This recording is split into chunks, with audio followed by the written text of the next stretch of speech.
Hi hello everyone, कैसे हो सभी आए हो? फाइन हो गए, बढ़िया हो गए और ढेर सारे मजे के साथ हो गए। स्टार्ट करते हैं आज की इस लेक्चर को बिना कोई टाइम वेस्ट किए, क्योंकि टाइम वेस्ट करना मुझे पसंद नहीं, हो जो मुझे पसंद नहीं वो मैं करता नहीं। वाह क्या पसंद। मुद्दे की बात करते हैं। ठीक, मुद्दे की बात यह है कि पिछले 3 क्लासेस में हमने जो हमारा चैप्टर था growing up as boys and girls, वो चैप्टर हमने कर दिया है समाप्त थ्योरी के बेसिस पे। ठीक, आज उसकी एनसीईआरटी करनी है। गिन गिना के 4 क्वेश्चन है, 5 मिनट का काम है। शुरू करते हैं, खत्म करते हैं। ठीक है, मिल गया। चलो भाई, और खोल ले बुक, खोल ले बुक। क्या देख रहा है? बुक खोल ले बुक। मैं भी खोल रहा हूँ, रुक जा। कोई तो बोल रहा है, सर तुमने भी तो नहीं खोल रखी। अभी खोलते हैं, रुको। ये खोल दी, देखो। ये अरे, खोल क्यों ना रही? खोलो ये। रुको 1 मिनट, लेकिन कैमरे में कुछ दिक्कत आ रही है? नहीं, कैमरा तो बढ़िया से रिकॉर्ड कर रहा है। 1 घंटा सॉरी 1 मिनट 26 सेकंड हो गए। चलो भाई, पहला क्वेश्चन है, are the statements given alongside true और false? Support your answer with the use of an example. बगल में कुछ 4-5 स्टेटमेंट्स दी हुई हैं, उन स्टेटमेंट्स को देख के ये पहचानना है कि ये स्टेटमेंट ट्रू है या फिर फॉल्स है, और उनके आंसर भी जस्टिफाई करने हैं। ठीक, स्टार्ट करते हैं। 1 मिनट।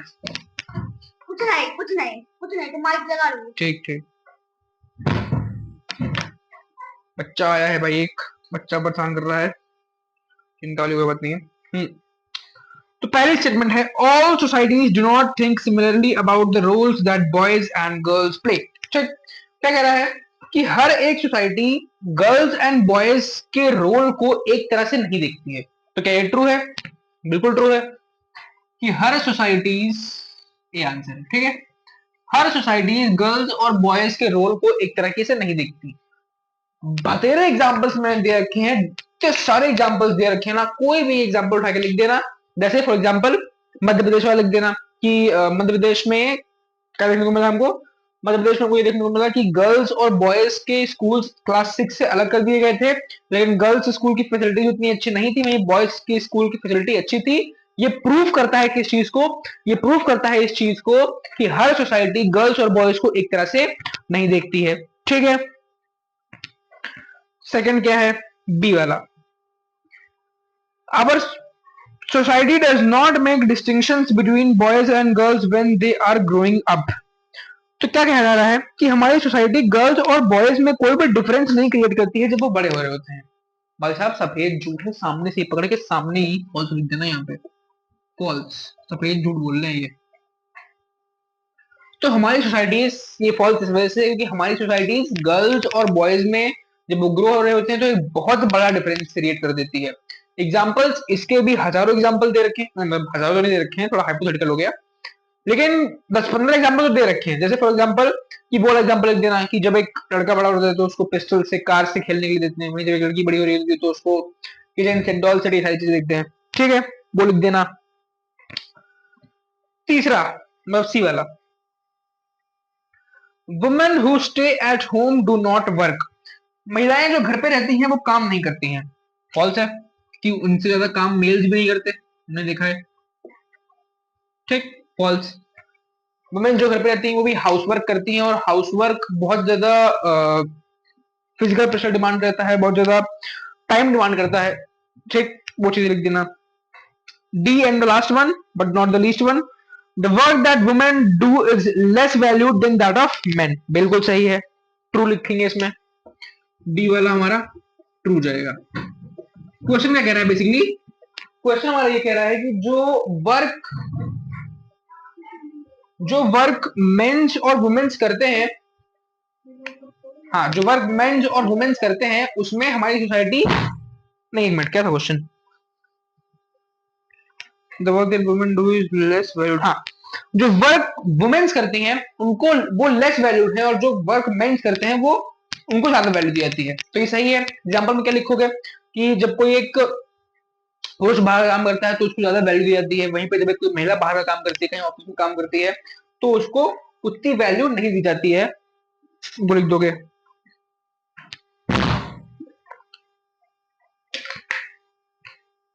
हम नहीं पढ़ा है, दरवाजा बंद हुआ है। अब आओ क्वेश्चन नंबर सेकंड पे। House work is invisible and unpaid work, house work is physically demanding, house work is time consuming. Write in your own words what it meant by the terms invisible, physically demanding, and time consuming.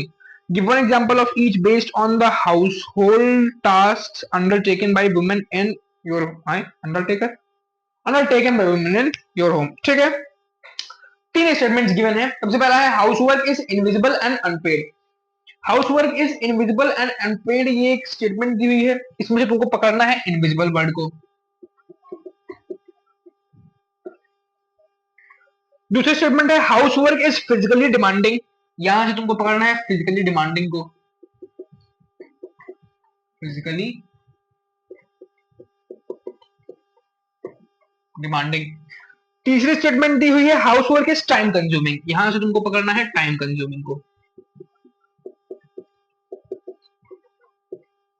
ठीक, अब ये जो तीन शब्द तुमने पकड़े, मैंने जो ये तीन शब्द तुमको पकड़वाए, फिजिकली डिमांडिंग, टाइम कंज्यूमिंग और इनविजिबल, इन तीनों के तुमको मीनिंग डिफाइन करने हैं कि इस स्टेटमेंट के कॉन्टेक्स्ट में इसकी क्या मीनिंग है, और इसके एक एग्जांपल देने हैं with the housework of women's. Women's के जो हाउसवर्क है उसके रिस्पेक्ट में तुमको इसके एग्जांपल देने हैं और इसको डिफाइन करना है। ठीक, तो सबसे पहला वर्ड अगर हम उठा लें इनविजिबल, ठीक, कि वुमेन्स का जो वर्क होता है वो इनविजिबल होता है। ठीक, तो यहाँ पे इनविजिबल का मतलब क्या है? इनविजिबल का मतलब ये क्या कि वुमेन्स काम करती हैं तो मतलब दिखता ही नहीं है, इन द सेंस कि मतलब झाड़ू लगाएंगे तो झाड़ू हाथ से गायब हो जाएगी, झाड़ू दिख नहीं रही है, नहीं, ऐसा नहीं होता है। इनविजिबल का मतलब यहाँ पे ये है कि वुमेन्स जो वर्क करती हैं उसको लोग उतनी वैल्यू नहीं करते हैं। ठीक, वैल्यू ना करना एसोसिएट किया गया है इनविजिबल से। क्यों? क्योंकि आप किसी चीज की वैल्यू तब नहीं करते हो जो आपको वो चीज दिख नहीं रही होती है। ठीक, तो यहाँ पे इनविजिबल का मतलब ये है कि लेस वैल्यूड। वुमेन्स के जो वर्क्स होते हैं, जो हाउस वर्क होता है वुमेन का, वो लेस वैल्यूड होता है। ठीक, इनविजिबल का ये डिफिनेशन लिख दोगे, ये मतलब लिख दोगे कि हाँ इनविजिबल किस चीज के लिए यूज हुआ है, इनविजिबल का मतलब क्या है इस लाइन में। ठीक, एग्जाम्पल में कोई भी एग्जाम्पल लिख देना कि जैसे जब मेल घर का काम करते हैं तो उनको पे किया जाता है, वहीं पर जब वुमेन घर का काम करते हैं तो उनको पे नहीं किया जाता है। ठीक, फिर है फिजिकली डिमांडिंग। वुमेन का जो हाउसवर्क होता है वो फिजिकली डिमांडिंग होता है। Physically demanding in the sense कि वुमेन्स जो घर पे काम करती हैं वो सिर्फ ऐसा नहीं होता है कि हाँ मतलब काम करे जा रही है, कोई मतलब कोई फिजिकल बर्डन नहीं है, ऐसा नहीं है। फिजिकल बर्डन होता है, फिजिकल डिमांडिंग वर्क्स होते हैं। ठीक, तो यहाँ पे फिजिकल डिमांडिंग वर्ड का मतलब क्या है कि जिसमें आपकी फिजिकल स्ट्रेंथ कंज्यूम हो रही होती है। ठीक, एग्जाम्पल में क्या लिख दोगे? फॉर एग्जाम्पल में लिख दोगे कि taking woods from forest for cooking. ठीक, एग्जाम्पल ये हो गया। एक एग्जाम्पल तुम्हारा हो जाएगा ब्रिंगिंग वाटर फ्रॉम रिवर्स। ठीक, ये दोनों लिख दोगे। अब आते हैं तीसरे शब्द पे। तीसरा शब्द जो हमने पढ़ा था वो था टाइम कंज्यूमिंग, कि वुमेन्स का जो वर्क होता है वो टाइम कंज्यूमिंग होता है। तो टाइम कंज्यूमिंग यहाँ बेसिकली किस चीज के लिए यूज किया गया है? ये जो सामने लिखा है time consuming in the sense कि वुमेन्स का जो वर्क होता है वो टाइम कंज्यूमिंग होता है। ठीक, बहुत ज्यादा टाइम, बहुत ज्यादा पेशेंस लगता है उसको करने के लिए। अगर बात करें एग्जाम्पल की, तो एग्जाम्पल में लिख दोगे कि taking care of an elderly people या फिर taking care of an sick people. ठीक, वो लिख दोगे। और फोन ये रहा, ये हो गया। तीसरे नंबर क्वेश्चन पे आओ भाई। Make a list of toys and games that boys typically play and answer for girls. If there is difference between the lists, can you think of some reasons why this is so? Does this mean any relationship to the roles children have to play as adults? ठीक, क्या question पूछ रहा है? मजेदार question है, तीन question एक साथ मिलाए गए हैं। पहला क्वेश्चन क्या कहता है? क्वेश्चन नंबर थर्ड में कुछ पार्ट्स में डिवाइड करता हूं। क्वेश्चन नंबर वन जो है, ठीक, ये थर्ड में ही है लेकिन क्वेश्चन नंबर वन है। क्वेश्चन नंबर भाई क्वेश्चन नंबर वन ये कहता है कि एक लिस्ट बनानी है किस चीज की?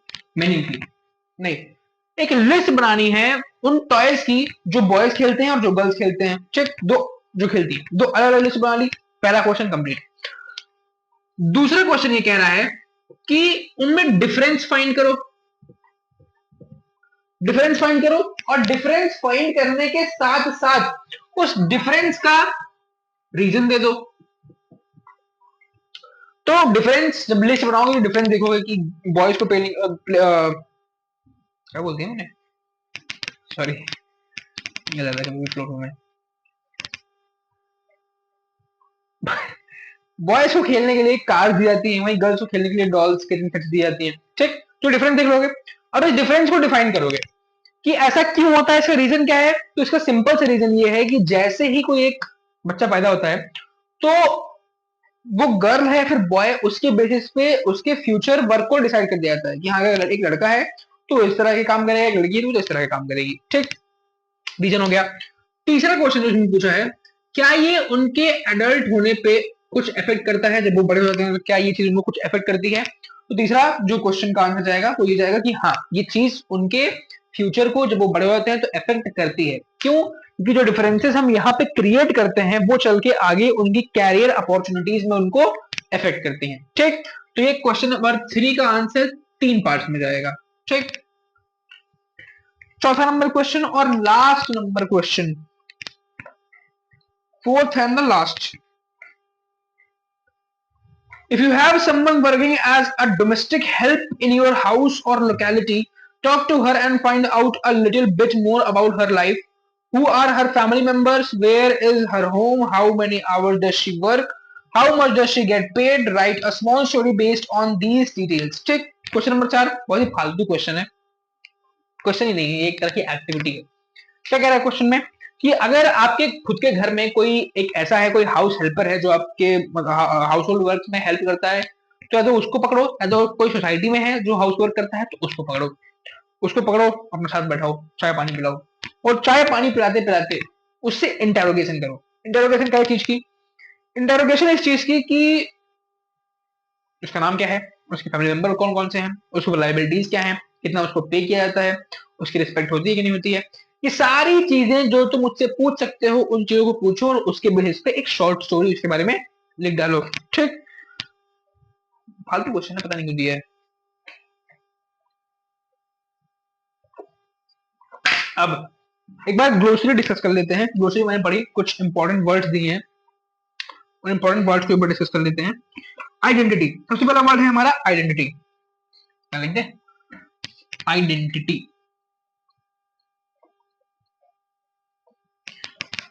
इस वर्ड का मतलब क्या है? Identity is a sense of self awareness of who one is. Typically, a person can have several identities. For example, a person can be a girl, a sister, and a musician.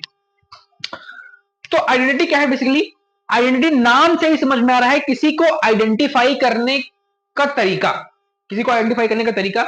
हर किसी एक individual की अपनी अलग अलग identity होती है और एक इंडिविजुअल की एक से ज्यादा आइडेंटिटी हो सकती है। जैसे फॉर एग्जांपल मैं एक सिंगल इंडिविजुअल, मैं तुम्हारा टीचर हूं, मैं किसी के लिए किसी का दोस्त हूंगा, ठीक, मैं किसी के लिए किसी का भाई हूंगा, ठीक।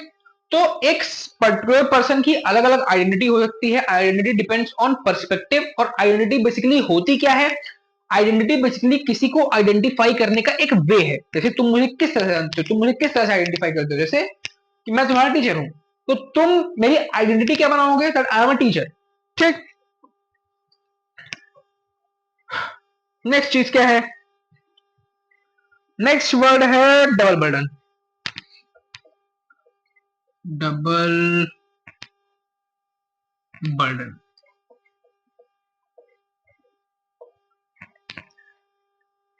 literally means a double load. This term is commonly used to describe the woman's work situation.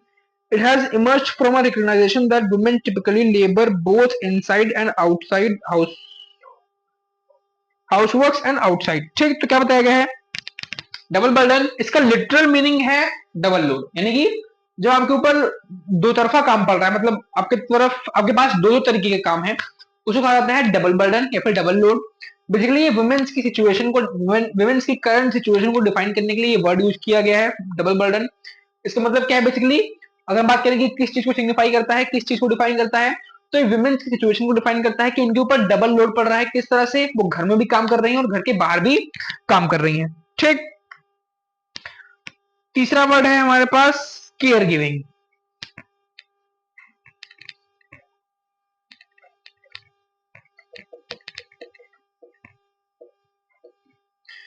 Care giving, caregiving refers to a range of tasks related to looking after and nurturing. Besides physical tasks, they also involve a strong emotional aspect. ठीक, care giving नाम से समझ में आ रहा है किसी की take care करना, किसी की देखभाल करना, उसको कहते हैं caregiving. Next is डीवैल्यूड।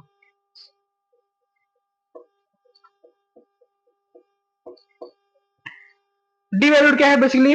When someone is not given due recognition for a task or job they have done, they can feel devalued. For example, if a boy has put in a lot of effort into making a special birthday gift for his friend and this friend does not say anything about this, then the boy may feel devalued. ठीक, devalued मतलब क्या है कि आप जो काम कर रहे हो उसके लिए आपको परफेक्ट अप्रिसिएशन ना दिया जाए, उसको कहते हैं डिवैल्यू करना। जैसे एग्जांपल दिया हुआ है कि एक बच्चा है, एक लड़का है, वो अपने दोस्त के लिए क्या बनाता है, एक बर्थडे गिफ्ट बनाता है, लेकिन उसका दोस्त उसके कोई रिएक्शन नहीं करता, उसकी अप्रिसिएशन नहीं करता है, तो ये क्या है, डिवैल्यू करना है। ठीक, इसी के साथ ये चैप्टर समाप्त। खतरनाक सी राइटिंग। चैप्टर 4 ना,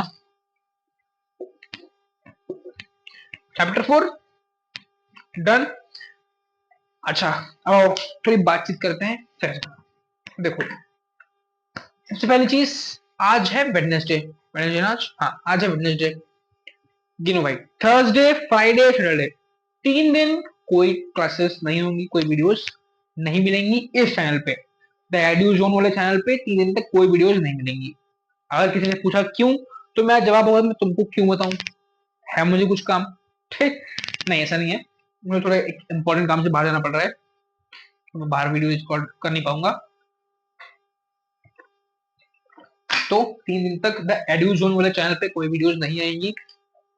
आज से लगभग 2 दिन बाद, आज Thursday, Wednesday, Thursday, Friday, Saturday, Saturday को तुमको एक वीडियो मिलेगी बढ़िया सी टॉपिक। मैं तुमको नाम दे देता हूँ वीडियो का। ठीक, सोशल मीडिया एडिक्शन। इस टॉपिक पे तुमको एक वीडियो मिलेगी दूसरे वाले चैनल पे, द नॉलेज हब वाले चैनल पे। उसको देखना, मैंने आज वीडियो रिकॉर्ड कर ली है। जब तुम वीडियो देखोगे, जब वो वीडियो आएगी तो तुम देखोगे कि इसी टी-शर्ट में मैंने उस वीडियो को रिकॉर्ड किया है। कल उसकी एडिटिंग होगी, परसों उसका कमिंग सून वाला बैनर रिलीज होगा और सैटरडे को वो वीडियो तुमको मिल जाएगी। वापस से जो हम क्लासेस कंटिन्यू करेंगे इस वाले चैनल पे, हम हिस्ट्री का, जब हम वापस आएंगे तो हम हिस्ट्री का चैप्टर उठाएंगे, हिस्ट्री का चैप्टर नंबर 4 हम उठाएंगे। संडे से हम उस चैप्टर को उठाएंगे, संडे से वापस से तुमको इस वाले चैनल पे वीडियोस मिलना स्टार्ट हो जाएंगे। ठीक, ऑन दिस नोट एंड करते हैं क्लास को। अपना ध्यान रखो, मुस्कुराते रहो, बाय।